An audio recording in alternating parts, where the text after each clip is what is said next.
Well, hello everyone, Texie88 here and welcome to another review. And now I'm bringing you Super Castlevania 4 on the Super Nintendo Entertainment System. Brought out by Konami, I believe it was in 1992. It's the Western version of a Japanese game called Demon Castle Dracula, aka Akumajo Dorakiora. And as you can probably tell by the mention of Dracula in the title, it actually features the famous vampire within its plotline, and you control a character called Simon Belmont. So let's get some options going. I think I'm happy with all that.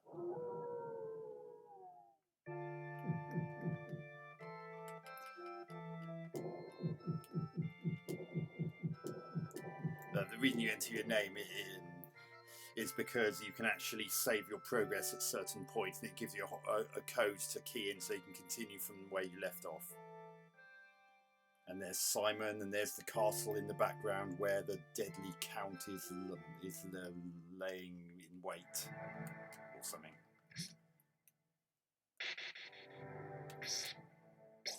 And what is odd about the Castlevania series is that these hearts actually don't represent health.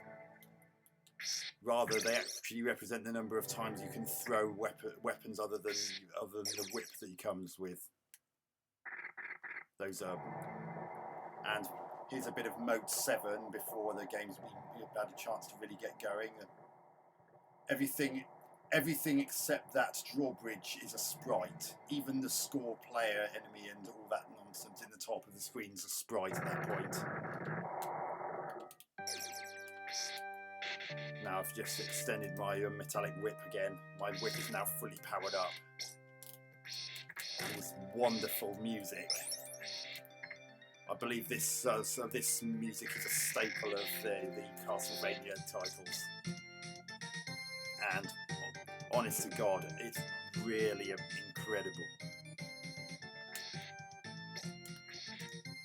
Now, I can't get that because I'm on the opposite side of the fence.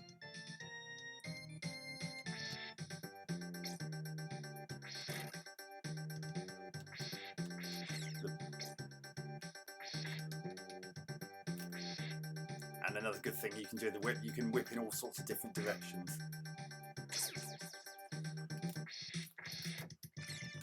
And you can even hold the whip in a particular position for a while, although it's not as strong.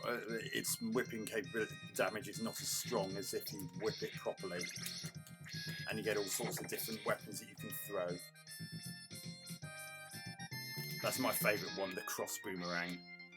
Don't know what the boomerang's so angry about, but there you go. And sometimes you can find bits hidden. I didn't want that axe, I wanted to keep the cross boomerang. And you can sometimes find things hidden in walls that you can break open, so check every wall. Quite why you'd want to eat any food that had been in a wall for God knows how long is anyone's guess, but there you go.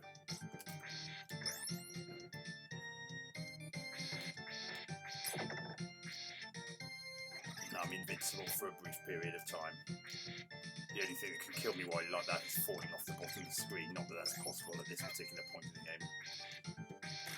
Now, one thing that does irritate about pretty much every Castlevania game is the fact that if you take a hit, then you get flung backwards. The only time that doesn't happen in this game is if you're on the stairs. But if you're on a flat plateau like I am now, if you take a hit, you get flung back like that. That can be enough to knock you off a ledge. Now, with these, those are whipping posts, those bat-shaped things with rings on them. You can actually use your whip to get across. It's really intuitive how you do that.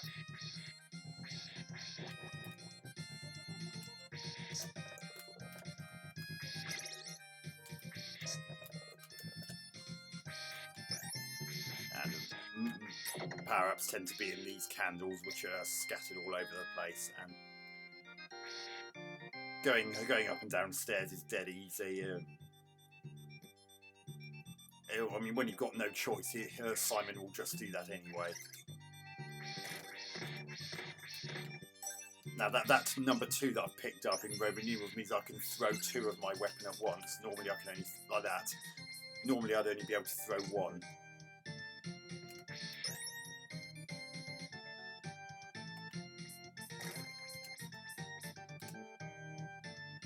And I can see by the heart-shaped icon, then near to the right of where it's showing that I've got the cross boomerang, that I can do it 45 times, 46 now.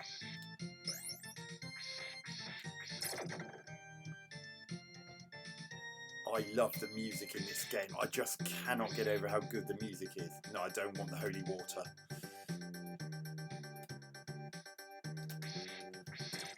Now, one thing to point out is that this Western version of Super Castlevania 4 was censored compared to its original Japanese version. Blood has been removed, and religious imagery such as a picture that's very reminiscent of Jesus Christ on the screen in which you get shown your password, which I mentioned earlier. That's all censored because at the time Nintendo of America didn't allow religious imagery to be in Western Nintendo game releases.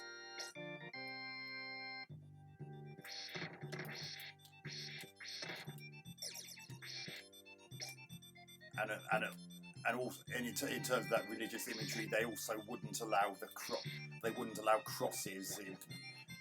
Although for some reason the cross boomerang's allowed, even though that's pretty much anything that's cross-shaped gets big thumbs down from Nintendo of America, or at least it did at the time of the game coming out.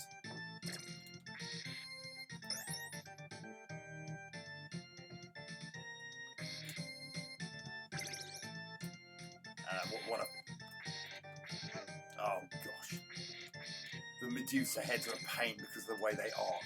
Now, these wooden blocks here, if you just walk across them, you're fine, but if you jump on them, you have to jump very quickly because otherwise you'll just fall straight through. There are some bits later on where you have to see how that's just an example of how dangerous it can be if you get flung back by taking a knock. Right, I've got my knife back.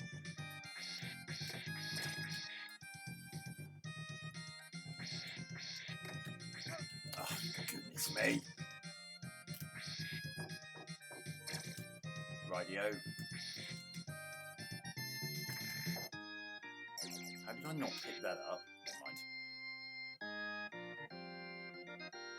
Unfortunately, Simon just walks everywhere. He can't actually run, which is a bit of a nuisance.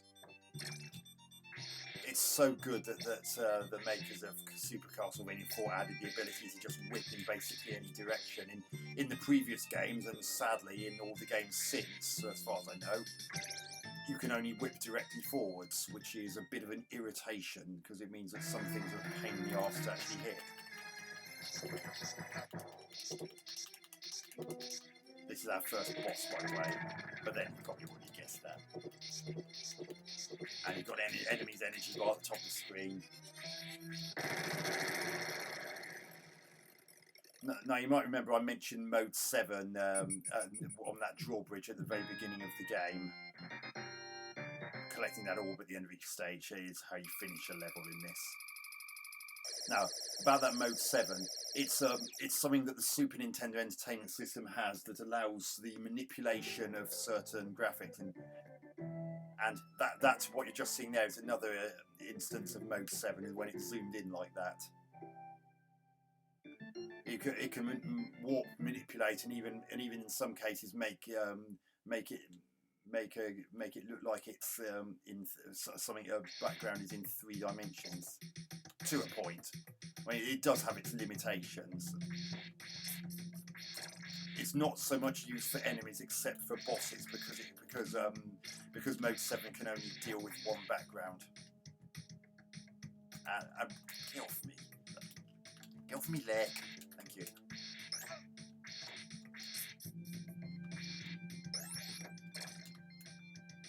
And virtually every stage has its own set of music.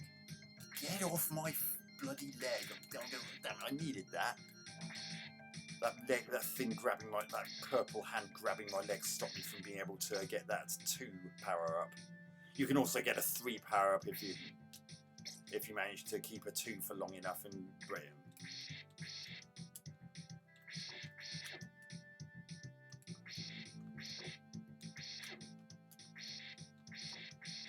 this is a really delightful game. A lot of people who loved the Super Nintendo back in the day quite often list Super Castlevania 4 as one of the platform's best games, and it still holds up really well, especially this lovely music.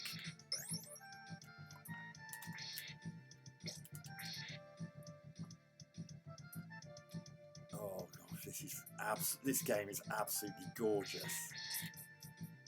I mean, it does have moments of slowdown as it's an early title for the platform, but if you can look past that, then you'll be treated to some absolutely stunning stuff.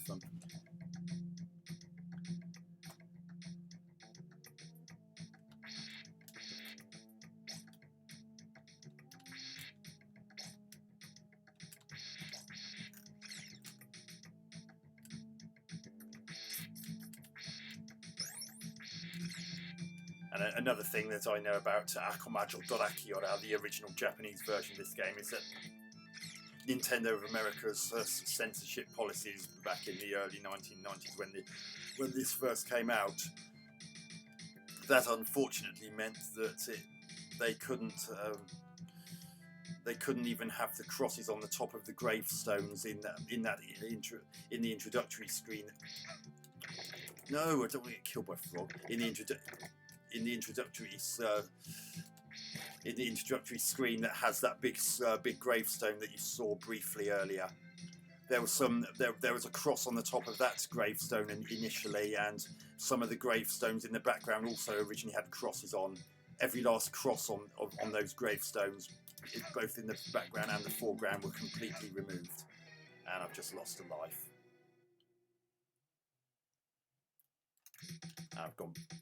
I've gone back to the leather whip. So I've got the shorter version of the whip. So I'm gonna keep whipping the candles and until I get one which gives me the longer version of the metallic whip.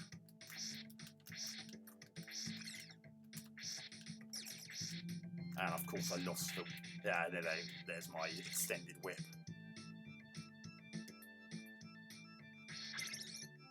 Right, what I've picked up now allows me to temporarily freeze all the enemies.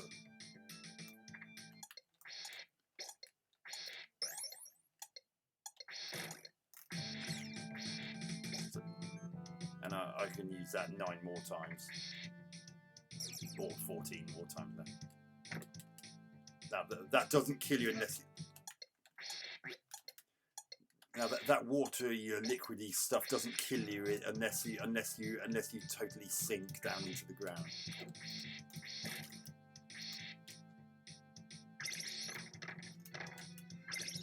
And then, of course, I do the noble thing and eat a slice of meat that's been stuck in the wall for goodness knows how long. It's probably incredibly mouldy. Oh God, this music is just sumptuous. No, I don't want the knife, I want to keep the cross boomerang, thank you. Again, it's a bit of a mystery as to why the cross boomerang was allowed to stay in when anything else even remotely cross-shaped had to go. Oh, and another thing that the original version of that gravestone in that intro section that I mentioned, that big gravestone in the foreground also originally had Dracura, D-R-A-C-U-R-A on it. They picked the wrong version of the penultimate letter. And another thing that's odd is that Nintendo of America normally take umbrage to nudity, and yet for some reason the Medusa's still allowed to be topless here. Not always a great level of consistency with the level of censorship in Nintendo of America's policies when it came to the actual releases of their games. I don't know. Get off. That hand was draining all my heart, so it meant I could. No, I don't want that. Because if I lose that, I not only lose the weapon, I also lose lose the ability to throw two at once, because that automatically disappears if you switch to another weapon. Oh, goodness me. Invincibility, I'm not going to sniff at that. Although I still think, though, don't touch anything spiky in this game because it will kill you instantly. So even those orange spikes on here, for instance, will kill you instantly if you touch them, so don't.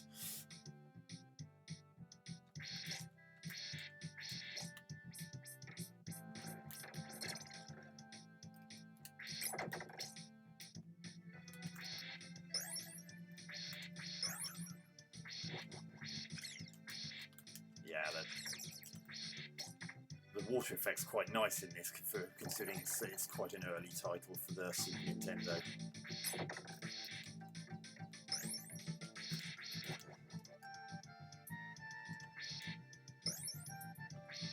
Oh, I love the bass line. You can really prominently hear the bass line in this music.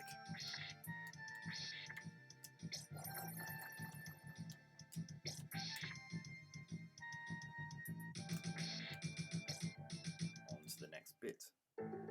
Stage 3. More Mode 7 frippery there.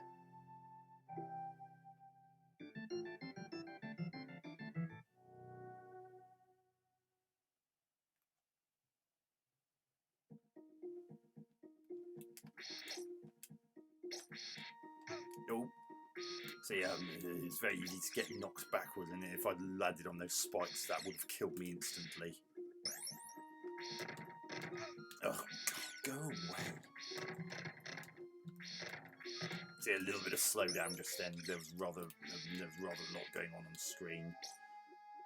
While that is a shame, it's not so bad that it severely impacts on gameplay. I mean, it doesn't really affect control responsiveness. It's just not. It's just a bit of a shame, really.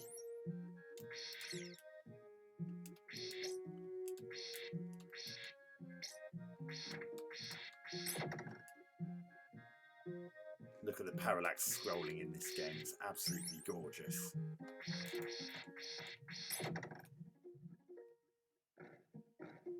I've just got to wait for that to happen so I can go here.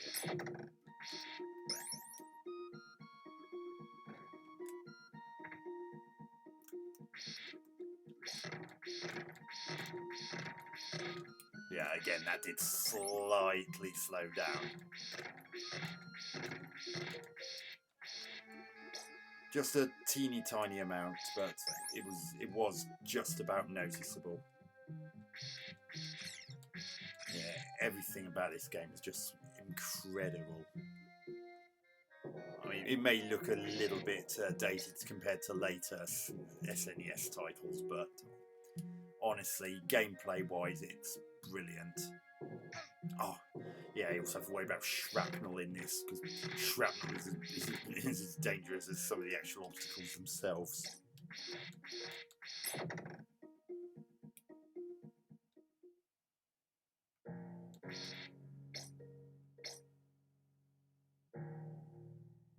And falling platforms, quite often a staple of platform titles, and Super Castlevania 4 is no exception.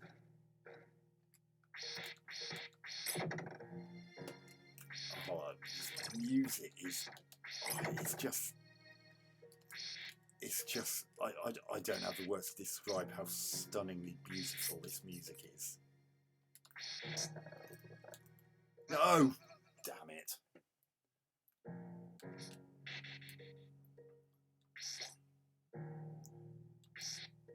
Yeah, you got my cross boomerang, but I can't throw two at once anymore because I lost that ability the moment I fell into the abyss. I understand that there's actually a Japanese animated series based on Castlevania. I've seen Blu-ray releases advertised. I'd love to know what that's like, actually, because there is something about the Castlevania pantheon that does actually intrigue.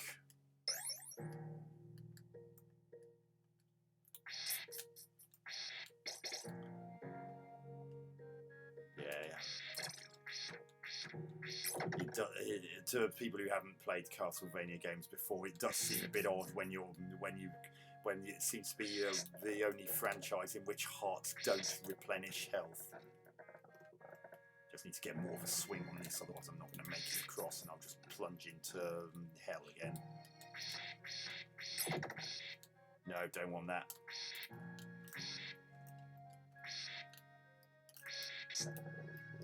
Yeah, and when you're hanging on, you just hold on to the Y button and you can raise and lengthen the. Well, I'm not even going to bother getting those candles just above that bit because the chances are that enemy would knock me off and I'd die.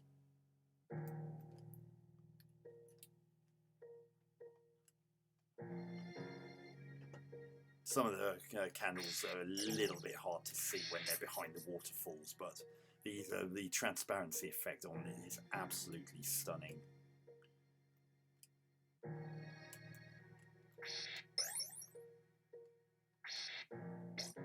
Oh God,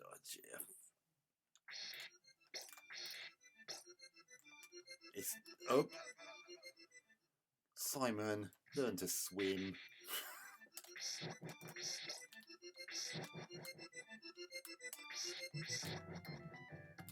And yet another tune.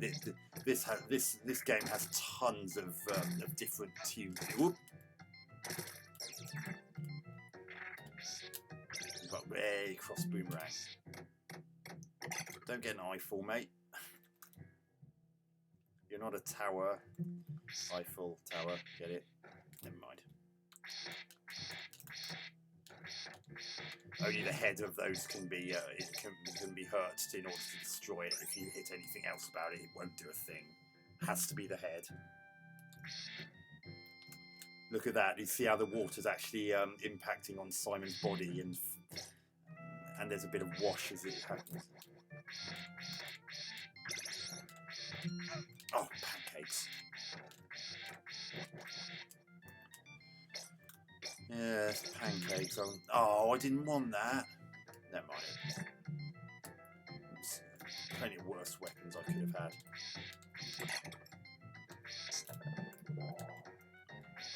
Oh, those fishmen spit up you, and that hurts you, and as with everything else, can knock you off platforms and into the drink.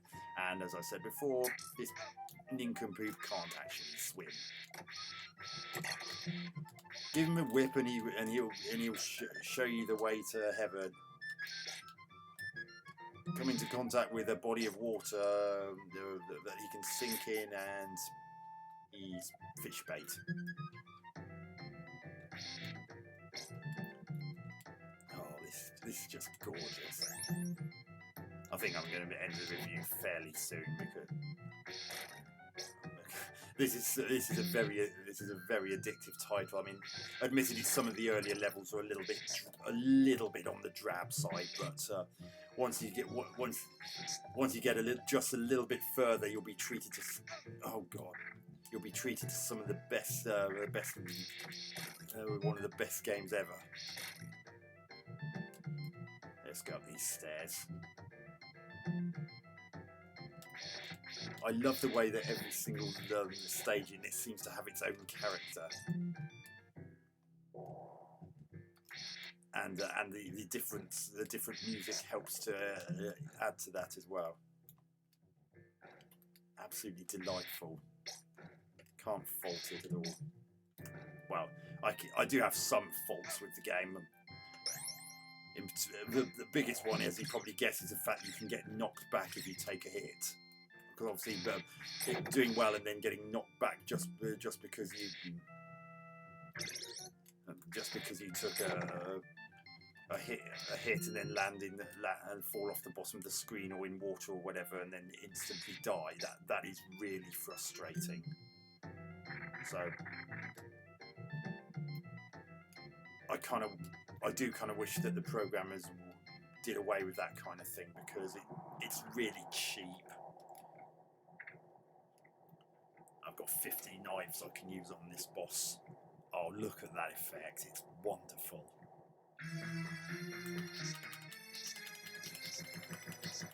As with those those enemies that were bony dragon heads. Only the heads can actually be harmed. Oh god.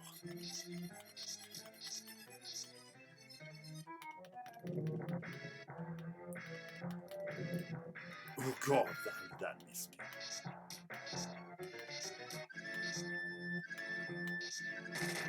That's one head down, just the other one to go now. As I said, you have to be careful not to be hit in certain places, because if you land in the drink, instant death.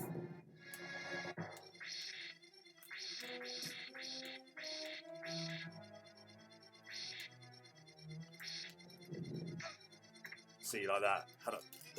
Oh, it's that kind of water where I can just I can jump off it. Right.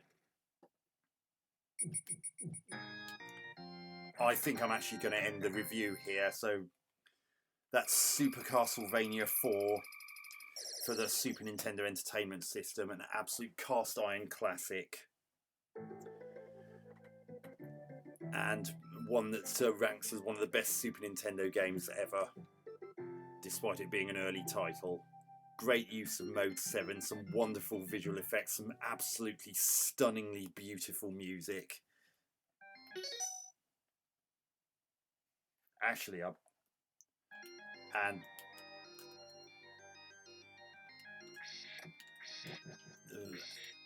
great sound, little touches here and there. Look at that skull following me as I walk past.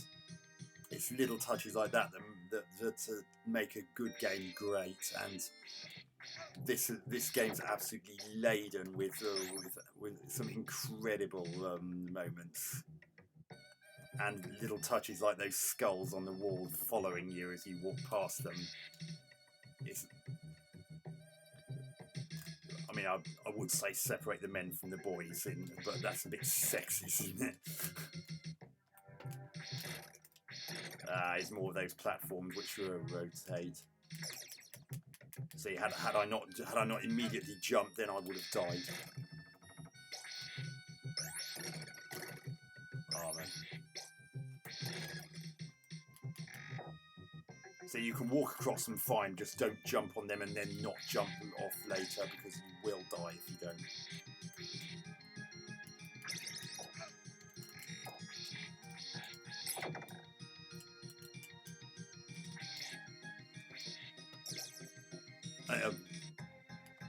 Actually, I'm going to continue for a bit longer, because if I can get to a particular bit, then which is coming up, then I'll be able to show you some absolutely incredible Mode 7. And all.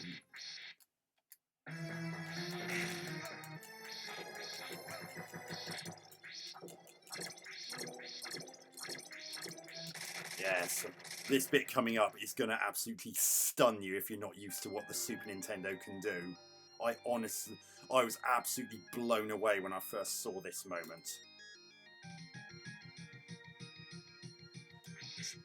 And you just hang on. Look at that. Mode 7 is rotating the entire room.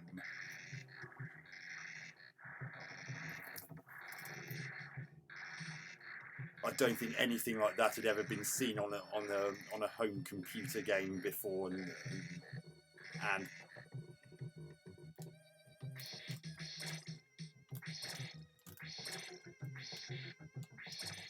as ever, don't touch spikes. Even when the room is rotating, do not touch spikes. They will kill you instantly, as with any other spikes in this game.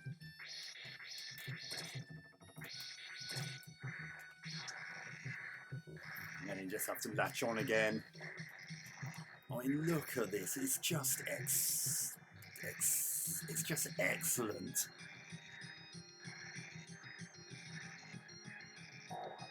Oh god. I wish. Oh god. I still remember how amazed I was when I first saw that effect. I've just got to swing enough to be able to get me onto this platform over on the left here.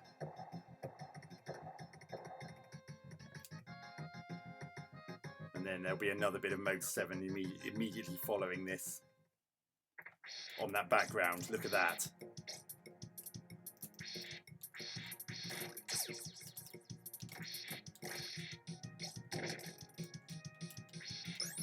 yeah, those skeletons are dropping out of some of those pink window things in the background, if you can call it a background.